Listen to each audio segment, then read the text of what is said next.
Hey everybody, so today I'm going to be making some really nice bath salts for Valentine's Day. You know, keep them for yourself, give them to somebody else. You're going to need Epsom salt, you're going to need vanilla essential oil, rose buds and petals, and pink Himalayan salt.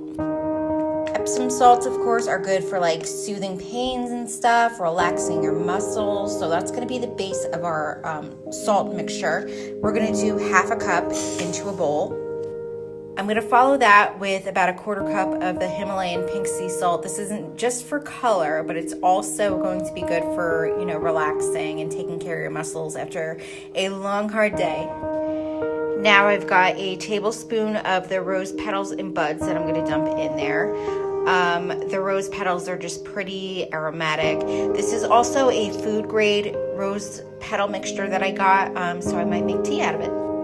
The last thing I'm adding into this is 100% pure vanilla essential oil. You'll want to always make sure you're using 100% pure when you're using essential oils.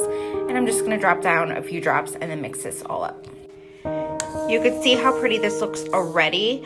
So I'm mixing this all up and it also smells amazing. So this is totally going to be very relaxing. I don't know if I'm giving this away. I might go take a bath tonight.